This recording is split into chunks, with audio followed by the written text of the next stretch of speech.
Hello students, आप सभी बच्चों का हमारे ऑफिशियल चैनल आरजेटी कैंपस में बहुत बहुत स्वागत है।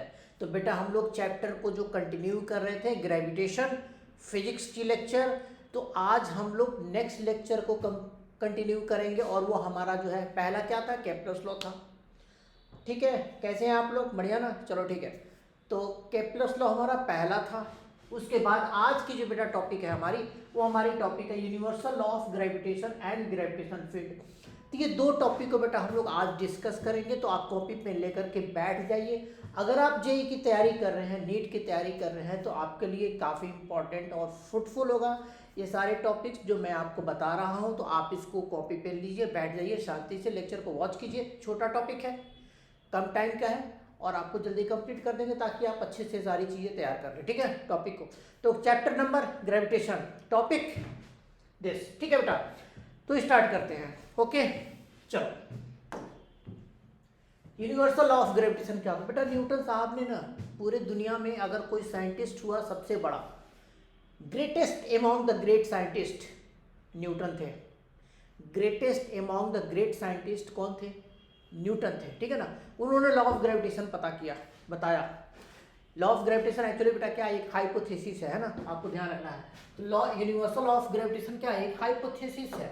आपको इस चीज के बारे में ध्यान रखना है कि ये एक हाइपोथेसिस है। ठीक है, हाइपोथेसिस। ठीक है, हाइपोथेसिस है। तो बेटा आपको इसको याद रखना है। ठीक है ना? तो लॉ ऑफ ग्रेविटेशन जो है एक तरह का हाइपोथेसिस है। ठीक है, तो अब इसका स्टेटमेंट क्या है? न्यूटन ने बताया कि दुनिया में जितने भी यूनिवर्स में, दुनिया की बात छोड़िए, यूनिवर्स की बात कीजिए। उन्होंने कहा कि जो यूनिवर्स है, यूनिवर्स में जितने भी ऑब्जेक्ट हैं, सारे के सारे ऑब्जेक्ट एक दूसरे को एक ग्रेविटेशनल फोर्स से पुल करते हैं अपनी तरफ। ठीक है, सारे के सारे ऑब्जेक्ट, चाहे छोटा हो चाहे बड़ा हो, चाहे पास में हो चाहे दूर में हो, सारे के सारे ऑब्जेक्ट रहते हैं। ठीक है, तो ये आपका लॉ ऑफ ग्रेविटेशन कहलाता है। ठीक है ना बेटा? 1 मिनट, 1 मिनट आपको मैं जरा, चलो ठीक है, चलो हो गया। चलो, तो लॉ ऑफ ग्रेविटेशन आपका कहलाता है। स्टेटमेंट क्या है? All object in the universe attract each other. This force of attraction, ये force of attraction is known as gravitational force. आपको याद रखना है। ठीक है ना? तो कोई भी दो ऑब्जेक्ट आप ले लीजिए, एक मास m1 ले लीजिए, एक मास m2 ले लीजिए, और इनके बीच का सेपरेशन r ले लीजिए। सेपरेशन का मतलब क्या? वो दोनों के सेंटर ऑफ मास के बीच का सेंटर, मतलब कि डिस्टेंस। तो दोनों के सेंटर मास के बीच का डिस्टेंस अगर मान लो r है, तो इनके बीच में ग्रेविटेशन फोर्स लगेगा, और वो ग्रेविटेशन फोर्स कितना होगा? बोलेंगे F। ठीक है, अब देखो होगा क्या, पहले इसको ऐसे देखो बेटा, m1 m2, m1 को m2 खींचेगा अपनी तरफ। ठीक है, एक फोर्स अप्लाई करेगा, फोर्स ऑन 1/2। m2 को m1 खींचेगा अपनी तरफ। बेटा m2 को m1 खींचेगा अपनी तरफ, खींचेगा। ठीक है ना? तो आपको कहेंगे कि m2 को m1 खींचेगा अपनी तरफ, और ये फोर्स अप्लाई करेगा, कौन सा? Force on 2/1। न्यूमेरिकली जो होता है ना बेटा, F12 का जो वैल्यू होगा वो -F21 के बराबर होता है। अगर आप मैग्नीट्यूड की बात करेंगे तो दोनों का मैग्नीट्यूड आपस में क्या होता है? ये आपस में सेम रहेगा। ठीक है ना? ये दोनों आपस में क्या रहेगा? सेम रहेगा। तो आप लिख सकते हैं F = F12 = F21। ये आपको याद रखना है। एक फोर्स, एक बॉडी दूसरे के ऊपर, दूसरा बॉडी पहले के ऊपर जो फोर्स अप्लाई करेगा, वो फोर्स आपका आपस में मैग्नीट्यूड में इक्वल रहेगा। ठीक है ना? डायरेक्शन अपोजिट रहेगा। ठीक है, चलो अब इस एफ की वैल्यू कितनी होगी? लगाएंगे कि एफ जो होगा बेटा, वो दोनों बॉडी के मास के प्रोडक्ट का डायरेक्टली प्रोपोर्शनल होगा। एफ जो होगा, जो फोर्स ऑफ अट्रैक्शन होगा, वो दोनों बॉडी के मास के प्रोडक्ट का डायरेक्टली प्रोपोर्शनल होगा। दूसरा, इन दोनों के बीच का जो सेपरेशन है, ठीक है ना, उसके स्क्वायर का, उसके डिस्टेंस के स्क्वायर का, जो दो बॉडी है m1 m2, इनके बीच का जो सेपरेशन है उसके स्क्वायर का इन्वर्सली प्रोपोर्शनल होगा। ठीक है, तो आपको यहाँ से एक दो इक्वेशन मिल जाता है। कहने का मतलब ये हुआ कि अगर बॉडी की मासेस ज़्यादा है तो फोर्स ज़्यादा होगा, मासेस कम है तो फोर्स कम होगा। अगर डिस्टेंस ज़्यादा है, सेपरेशन ज़्यादा है, तो फोर्स की वैल्यू कम होगी। डिस्टेंस अगर कम है तो फोर्स की वैल्यू ज़्यादा होगी। ठीक है, अब इन दोनों को अगर हम मिला देते हैं, ठीक है, तो इन दोनों को मिला लेंगे तो आप कहेंगे कि F = m1 × m2 / r²। ठीक है बेटा, यहाँ से इतना करने के बाद हमारे पास क्या हो जाता है? F एक कांस्टेंट लगा देंगे जिसको हम लोग कैपिटल G बोलते हैं, और ये हो जाता है m1 × m2 / r²। तो ये हमारा एक जनरल फॉर्मूला निकलता है। ठीक है, we get a general formula for Newton's law of gravitation, और ये ग्रेविटेशनल फोर्स का क्या है? ये फॉर्मूला है। ठीक है, कैपिटल G को क्या बोलते हैं? तो बेटा कैपिटल G कहलाता है ग्रेविटेशनल कांस्टेंट। ठीक है ना, यूनिवर्सल ग्रेविटेशन कांस्टेंट बोलते हैं, यूनिवर्सल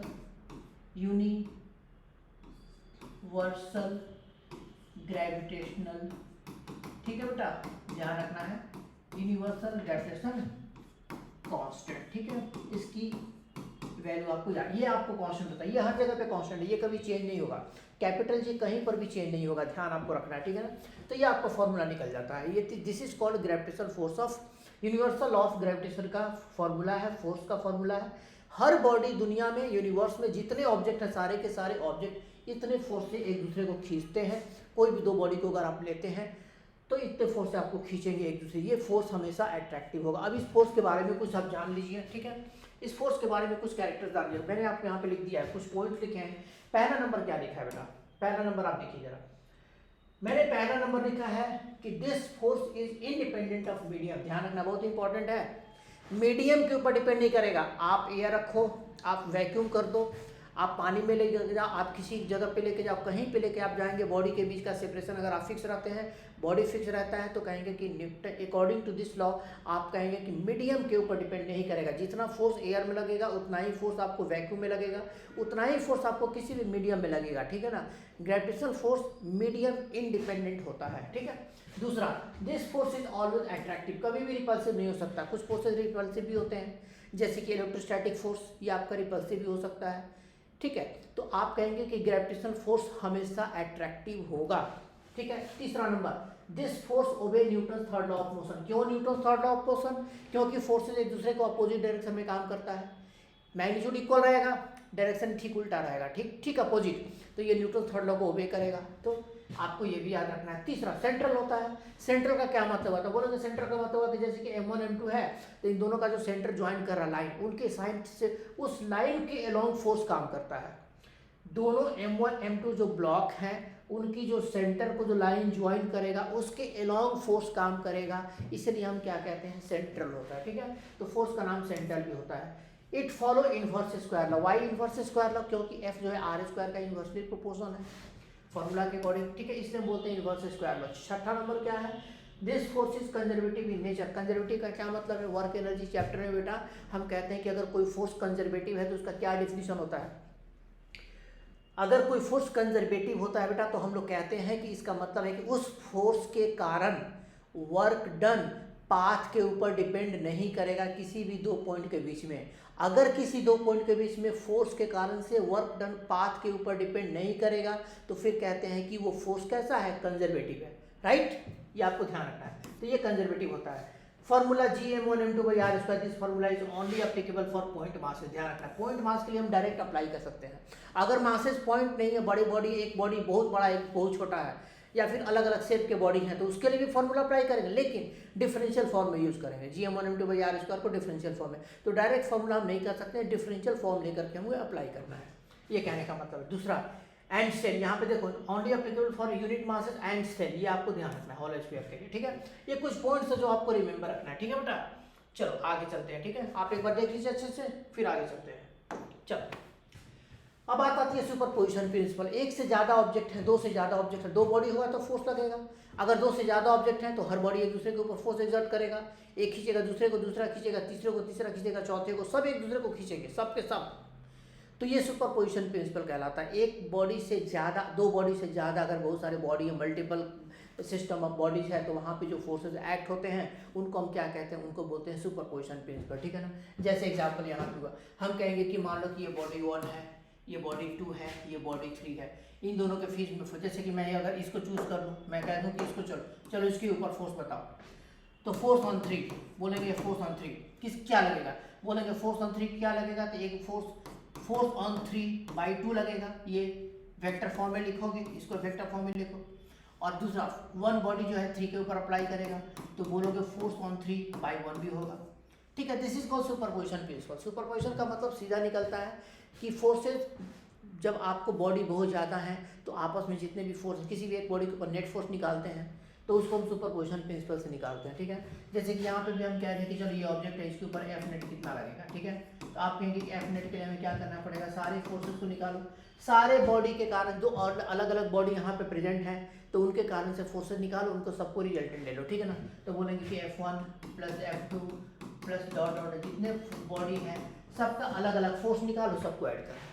चूंकि फोर्स आपका वेक्टर क्वांटिटी है तो आपको डायरेक्शन वगैरह भी सारी चीज़ें देखनी पड़ती हैं, ठीक है, जो आपको ध्यान रखना है। तो सुपरपोजिशन का सीधा मतलब होता है कि अगर बहुत सारे ज़्यादा ऑब्जेक्ट हैं तो किसी भी एक ऑब्जेक्ट के ऊपर अगर आप कुछ फोर्स निकालते हो, नेट फोर्स निकालते हो, तो उसको हम कहते हैं सुपरपोजिशन प्रिंसिपल, ठीक है ना। एक बॉडी के ऊपर सारे के कारण से निकाल रहे हैं, ठीक है, दैट्स ऑल। अब इसका यूज़ करते हैं, सुपरपोजिशन प्रिंसिपल का यूज़ करते हैं, ठीक है। देखो यहाँ पे यूज़ करते हैं, वीडियो रिकॉर्ड हो रही है ना, हाँ ठीक है बेटा, चलो ठीक है। If each side of a triangle, एक ट्राइंगल दिया हुआ है, each side of the triangle, actually क्या ये इक्विलेटरल ट्राइंगल है। इक्विलेटरल ट्राइंगल जिसकी साइड ए है और उसके ऊपर 3 ऑब्जेक्ट रखे हुए एम एम एम, सबके वर्टेक्स के ऊपर रखा हुआ है। किसी भी एक के ऊपर आपको नेट फोर्स बतानी है, किसी भी एक के ऊपर। तो चलो मैं इसको ले लेता हूँ, इस वाले को चूज करता हूँ, इस वाले को। तो आप कहेंगे कि अगर इस वाले को मैं चूज करूंगा तो इसके ऊपर फोर्स कितना लगेगा, तो बोलेंगे इसके ऊपर फोर्स कैसे लगेगा, इस वाले को मैं चूज करता हूँ, ठीक है। तो कहेंगे कि इसके ऊपर एक कौन कौन फोर्स अप्लाई करेगा बोलो, या फिर ऊपर वाले को लेते हैं बेटा, टॉप वाले को लेते हैं, इस वाले को लेते हैं ताकि थोड़ा सा सही तरीके से निकल जाए। इसको निकालते हैं, ठीक है। तो बेटा आप अगर इसको निकालते हैं बाहर की तरफ, ठीक है, तो आप इसके ऊपर फोर्स कैसे निकालेंगे, तो बोलेंगे एक्चुअली कैसे फोर्स लगेगा उसको देख लीजिए, ठीक है, फोर्स कैसे लगेगा। तो यहाँ पे हम लोग कहेंगे कि एक इस m को, ये वाला जो m है, इस m के ऊपर ये जो m है इसको अपनी तरफ खींचेगा और ये क्या करेगा, अपनी तरफ खींचेगा।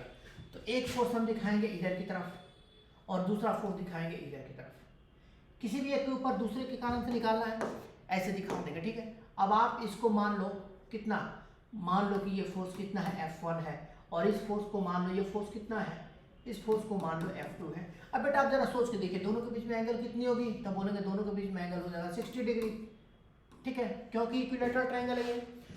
तो बोलेंगे इक्विलेटरल ट्रायंगल, तो इस m को बेटा इस ऊपर वाला जो वर्टेक्स है उसके ऊपर जो m है उसको, इस m के ऊपर एक ये वाला m जो है इधर फोर्स लगाएगा, ये m इधर फोर्स लगाएगा, दिखा दिया F1 F2।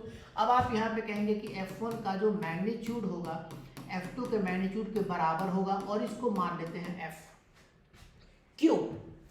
क्यों ऐसा, m इक्वल है, m इक्वल है, डिस्टेंस यहाँ भी सेम है, तो सारी चीज़ें सेम है, डायरेक्शन डिफर करेगा तो मैग्नीट्यूड तो सेम रहेगा। तो इस मैग्नीट्यूड को F1 को F2 को F मान लिया।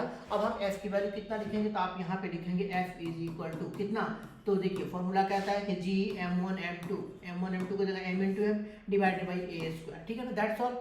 अब इतना कर दिया, ठीक है, तो आप कहेंगे कि F is equal to how much, G m square by a square, that's all. अब बोलेंगे कि नेट फोर्स कितना होगा, तो बोलेंगे F नेट।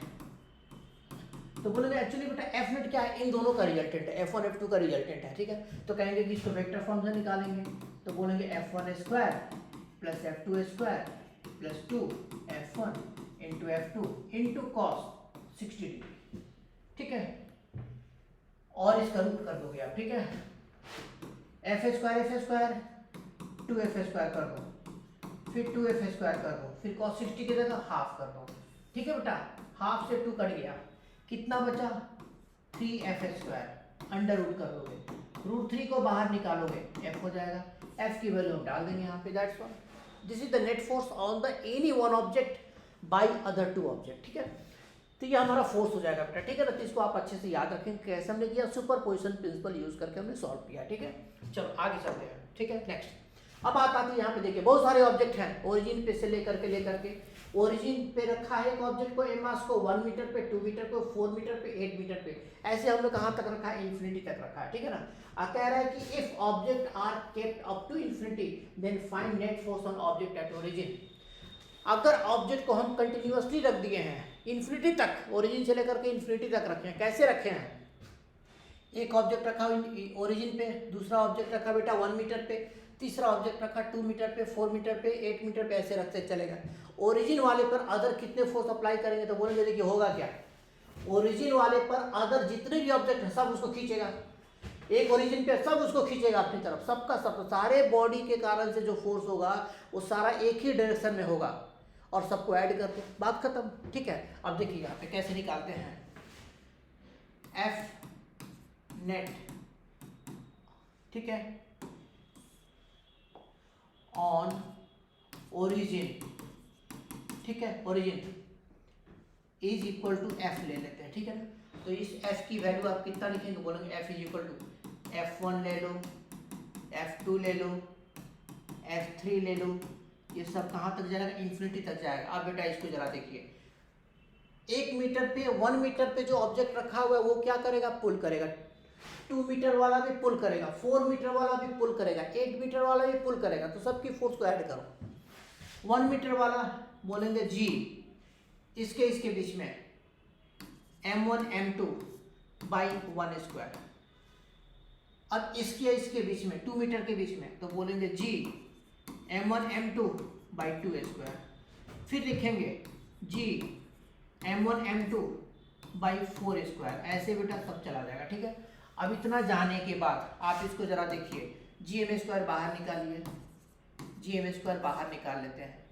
1 बाई 1 स्क्वायर, आप इसको कितना लिखेंगे बेटा, आप इसको लिखेंगे 1 बाई 1, 1 बाई 4, 1 बाई 16, फिर ये 8 होगा, ठीक है ना।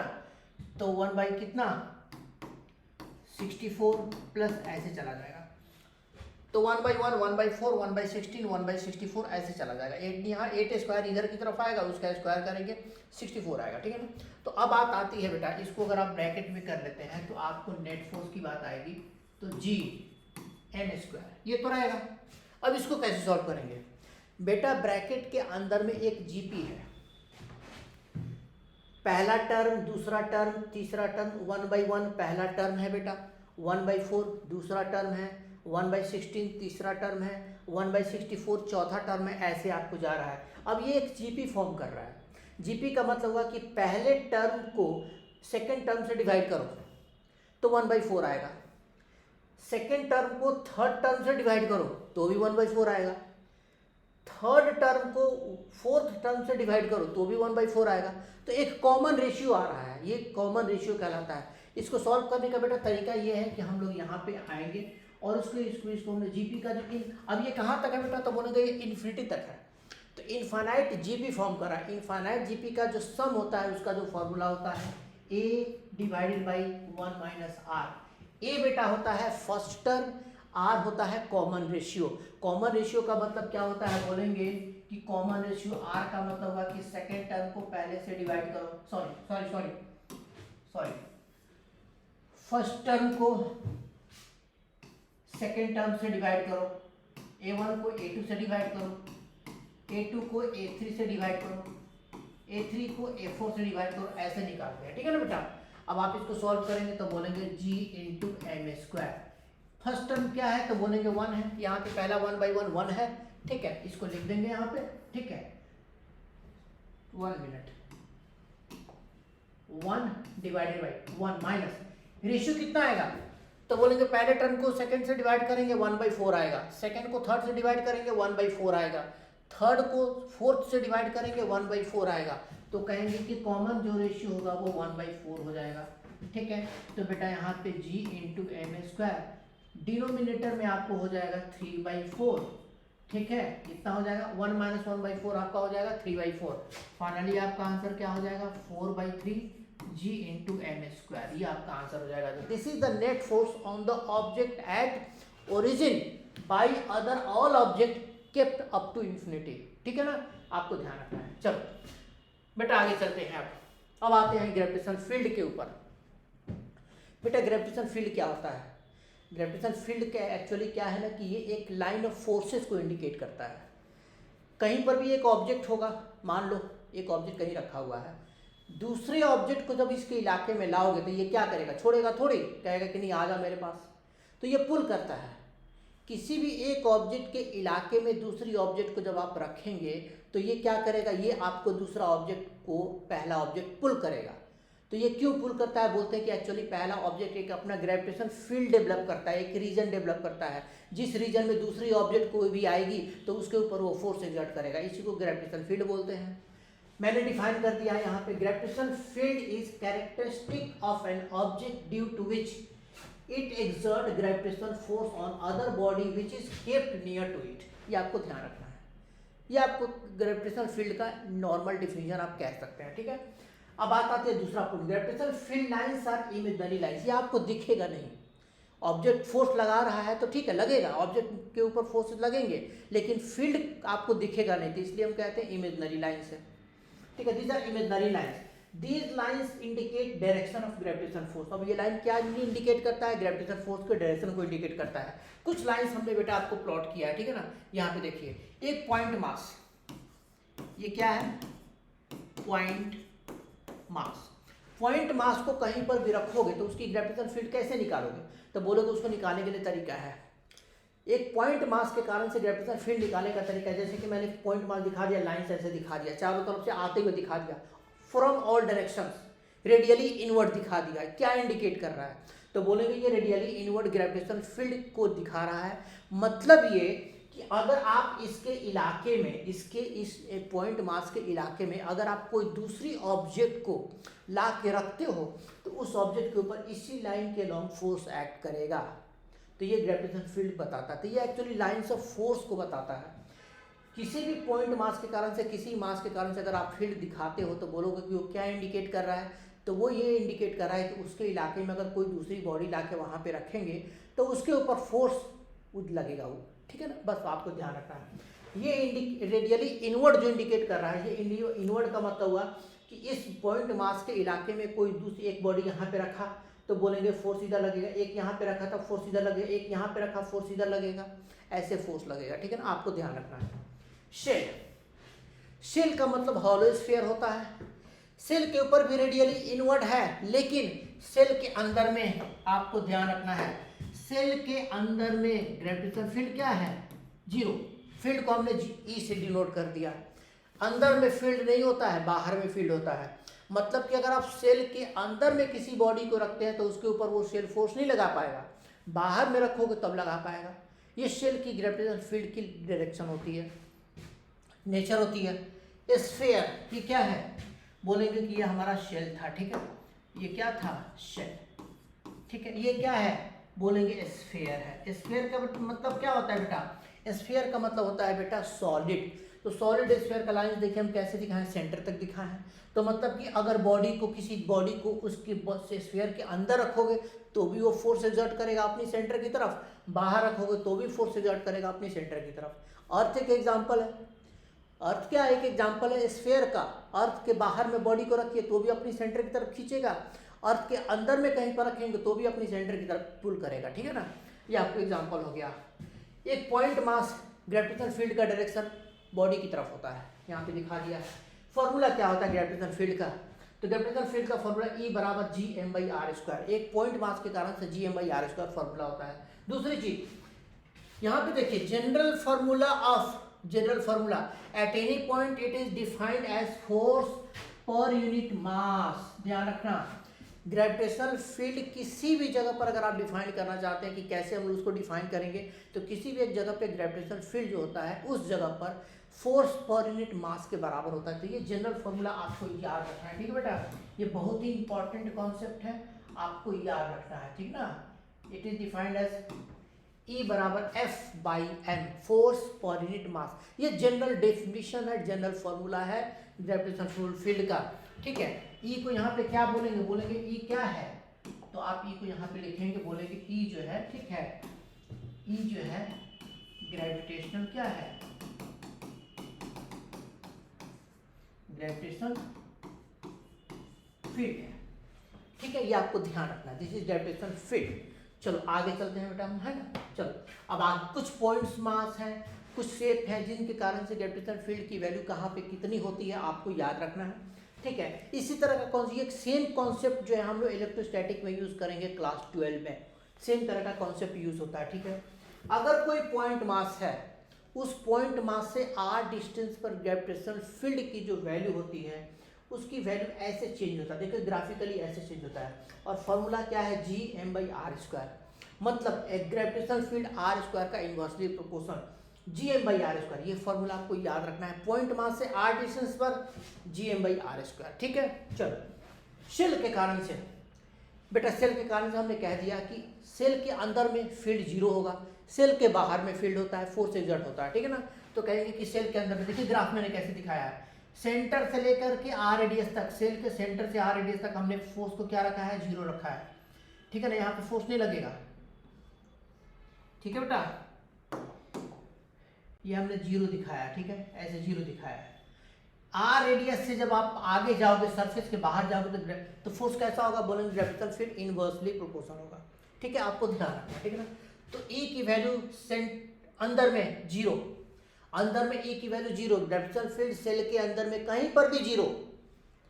रेडियस के बाहर आओगे, सरफेस से बाहर आओगे, तो फॉर्मूला कैसे होगा, बोलोगे देखो ई जीरो कहाँ है, रेडियस, जब डिस्टेंस आर रेडियस से छोटा है, मतलब कि वो पॉइंट सेंटर से लेना है। तो आपको सेंटर से अगर रेडियस से छोटा पॉइंट आप लेते हैं, मतलब कि एक पॉइंट आप चूज करिए कहीं पर भी जो रेडियस से छोटा है, तो सेल के अंदर में आएगा, ग्रेविटेशनल फील्ड जीरो होगा। अगर आप रेडियस के बराबर कर देते हैं तो फॉर्मूला होगा G M by R square, capital G M by R square आपका होगा। अगर आपका फॉर्मूला क्या है, मतलब कि अगर आप पॉइंट चूज करते हैं सेल के सरफेस पर, तो सेल के सरफेस पर ग्रेविटेशनल फील्ड की वैल्यू कितनी, G M by R square. Shell के सरफेस के बाहर जाएंगे तो G M by small R square. तो यहाँ पे ध्यान, ये कैपिटल आर है, ये स्मॉल आर है, ध्यान रखना, ये कैपिटल आर है, ठीक है बेटा, यहाँ पर कैपिटल आर है और यहाँ पर स्मॉल आर है, ध्यान रखना। सरफेस के लिए रेडियस कैपिटल आर के बराबर होगा और सरफेस के बाहर के लिए डिस्टेंस क्या होगा, रेडियस से बड़ा होगा, ठीक है ना, आपको ध्यान रखना है। अगर हम स्फीयर की बात करते हैं तो ग्रेविटेशनल फील्ड स्फीयर के कारण से इस तरह से आपको चेंज करेगा। देखिए, सेंटर से लेकर के रेडियस तक G M by capital R cube, R radius है, R cube into small R, मतलब क्या हुआ, सेंटर से लेकर के आप कहेंगे कि ई जो होता है अंदर में, स्फीयर के अंदर में ई जो होगा डिस्टेंस का डायरेक्टली प्रोपोर्शनल होगा, जो ग्राफ आपको ऐसे दिखा रहा है स्ट्रेट, उसके बाद इनवर्सली वेरी करेगा। तो यहाँ पे हमने पॉइंट दिखा दिया है, जब रेडियस से छोटा पॉइंट होगा तो capital G M by R cube into small R, और जब रेडियस से बड़ा है या उसके बराबर है तो G M by R square formula आप डाल दीजिए। ये आपको याद रखना है, ये सारा फॉर्मूला, ग्राफ आप याद रखना है। इसकी डिटेल्स में स्टडी आप क्लास 12 में जब आप आएंगे तो वहाँ पे हम लोग करेंगे, ठीक है। चलो, ये सारी चीज़ आप याद रखेंगे। नेक्स्ट आते हैं बेटा, अब आते हैं क्वेश्चन जे 2024 के ऊपर, ठीक है। एक, चलो यहाँ पे बॉडी को हमने अर्थ को दिखा दिया है, और अर्थ का मास कैपिटल एम है, रेडियस आपको कैपिटल आर है, सरफेस से 2r डिस्टेंस पर एक ऑब्जेक्ट रखा हुआ है, ऑब्जेक्ट की मास कितनी है, 90 kg है। क्वेश्चन क्या कर रहा है, what is gravitational pull on earth, G की वैल्यू 10 मीटर पर सेकंड स्क्वायर लिखना है, स्मॉल जी कितना लेना है, 10 मीटर पर सेकंड स्क्वायर आपको लेना है, ठीक है, ये आपको ध्यान रखना है। तो स्मॉल जी की वैल्यू में 10 मीटर पर सेकंड स्क्वायर लेना है। अब आप यहाँ पे जरा ये पहला नंबर, सबसे पहला, ठीक है, फोर्स कितना है, तो बोलेंगे 225 न्यूटन, पहला 100 न्यूटन, तीसरा 300 न्यूटन और चौथा क्या है 120 न्यूटन, ठीक है, ये आपको ध्यान रखना है। अब बात आती है कि what is gravitational pull on earth, earth के ऊपर ग्रेविटेशनल पुल कितना लगेगा। तो बेटा ग्रेविटेशनल पुल का मतलब क्या होगा, ग्रेविटेशनल फोर्स, तो F इज इक्वल टू कितना, G m1 m2 by R square, यही ना फॉर्मूला होता है। और न्यूमेरिकली ग्रेविटेशनल फोर्स आपको भी सबको पता है, लॉज ऑफ मोशन में भी आपने पढ़ा है कि ग्रेविटेशनल फोर्स जो होता है वो वेट के बराबर होता है, mg के बराबर होता है। तो हम लोग इसको क्या कर दें, इसको सीधे लिखते हैं mg, m इंटू जी, ठीक है, तो ये हम लोग कर देते हैं m इंटू जी के बराबर, ठीक है बेटा। तो ये हमारा हो जाएगा capital G small m1 m2 by R square is equal to mg के बराबर हो जाएगा, ठीक है। अब बात आती है यहाँ पर m, ठीक है, g की वैल्यू की, तो g की वैल्यू यहाँ से h हाइट ऊपर अगर हम आते हैं तो g की वैल्यू h हाइट ऊपर में अगर हम आएंगे बेटा, तो वहाँ पे g की वैल्यू कैसे चेंज होगा, तो बोलेंगे g की वैल्यू क्या होगा, फॉर्मूला होता है R square G by R plus H का होल स्क्वायर, ये फॉर्मूला होता है g1, है ना, ये हम इसको g1 ले लेते हैं, ठीक है। अब इसको अगर हम सॉल्व करते हैं बेटा, तो m into R square G divided by h कितना है बेटा, सरफेस से 2r पे है, तो वो कितना हो जाएगा, अंदर में यहाँ पे हो जाएगा 3r का होल स्क्वायर। इसको सॉल्व कीजिए तो n into G into R square by 9r square, R square cut गया, ठीक है। m की जगह कितना 90, आप यहाँ पे 90, जी की वैल्यू 10 दिया हुआ है, यहाँ पे आप 90 डाल दीजिए, तो आप कितना डालेंगे, 9 से 90 कट जाएगा 10 टाइम्स, ये कितना हो जाएगा 100 न्यूटन हो जाएगा, ठीक है बेटा। तो कहेंगे कि इतना कौन सा ऑप्शन हो जाएगा, आपको कहेंगे कि सेकंड ऑप्शन इज करेक्ट, ठीक है बेटा, ये आपको ध्यान रखना, ठीक है। चलो आगे चलते हैं, इसके बाद अब आते हैं एक और क्वेश्चन के ऊपर, एक और लास्ट क्वेश्चन नीट 2022 का है। A body of mass 60 gram experience a force of 3 Newton at a point, what is gravitational field at that point. उस जगह पे ग्रेविटेशनल फील्ड की वैल्यू कितनी है। तो देखो ग्रेविटेशनल फील्ड का जो जनरल फार्मूला है E बराबर कितना होता है, यहाँ पे हमने अभी दिखाया था ग्रेविटेशनल फील्ड का जनरल फार्मूला था ना, E बराबर F/m, फोर्स पर यूनिट मास के बराबर। यही फॉर्मूला को हम लोग यहाँ पे यूज करते हैं बेटा, ठीक है। तो आप करेंगे E बराबर ग्रेविटेशनल फील्ड जो होता है फोर्स पर यूनिट मास के बराबर होता है। अब आप जरा बताइए कि फोर्स कितना लगेगा, बोलेंगे फोर्स कितना लग रहा है, 3 न्यूटन लग रहा है। डाल दीजिए m कितना है, तो बोलेंगे 60 ग्राम है, तो 60 इंटू 10 का पावर -3, ठीक है बेटा। आप यहाँ पे लिखेंगे 3/6, ऊपर में ये चला जाएगा 1000, ठीक है बेटा, इतना चला जाएगा। कुछ कटेगा तो बोलेंगे 3 से 2 कटा और 2 से ये कितना 500। को ऑप्शन कौन सा होगा बेटा, 1 मिनट बेटा, कहीं पर आपको मिस्टेक हो रहा है ना, मैं चेक कर लेता हूँ, ठीक है ना। वेट कीजिए 1 मिनट बेटा, मैं कहीं पर मिस्टेक किया हूँ, कोई बात नहीं, ठीक है। E बराबर फोर्स पर यूनिट मास, F कितना लगा, बॉडी ऑफ मास 60 ग्राम है, फोर्स कितना लगा 3 न्यूटन, फोर्स के जगह 3 न्यूटन, मास के जगह 60/1000 करते हैं बेटा, 60/1000 ऐसे लिख देते हैं। चलो थोड़ा सा कैलकुलेशन में हमने कहीं पर लिखने में मिस्टेक कर दिया, कोई दिक्कत नहीं, ठीक है। अब 1000 के ऊपर ले जाइए, 3 इंटू 1000 हो जाएगा और डिवाइडेड में नीचे कितना होगा 60 होगा, 0 से 1 0 कटा, 3 से ये 2 कटा, 2 से ये 50 हो गया। हाँ अब सही है बेटा, 50 आपका आंसर हो गया, ठीक है। दिस इज द 50 न्यूटन पर केजी। ध्यान रखना है ग्रेविटेशनल फील्ड का यूनिट क्या है, न्यूटन पर केजी। तो आप यहाँ पे कहेंगे कि 50 कहाँ ऑप्शन, लास्ट वाला option D, this is correct option, ठीक है बेटा। तो ये हमारा बेटा हो चुका law of gravitation, universal law of gravitation and gravitation field को ब्रीफली हमने बता दिया, कम टाइम में बता दिया, इससे ज़्यादा कोई ज़्यादा कॉन्सेप्ट है नहीं, ठीक है। तो आप इसको अच्छे से याद रखो, ठीक है, और अच्छे से तैयारी करो। अगर आप जेईई नीट की तैयारी करते हैं तो ऑलमोस्ट हमने सारी चीज़ें बता दी हैं, सारे कॉन्सेप्ट इसमें बता दिए, ठीक है। नेक्स्ट क्लास में हम लोग आएंगे नेक्स्ट टॉपिक के साथ ग्रेविटेशन में ही, ठीक है। Thank you so much for watching my video. अगर हमारी लेक्चर अच्छी लगी तो आप हमारे चैनल को सब्सक्राइब कीजिए एंड आई विश कि मैं आपको सारी चीज़ें देता रहूँगा जो आपको चाहिए फिजिक्स में क्लास 11 और 12 के लिए। साथ में जेईई नीट की जो आप तैयारी कर रहे हैं तो काफ़ी अच्छे से आप प्रिपरेशन कर पाएंगे और एग्ज़ाम आपका अच्छे से होगा। Thank you so much.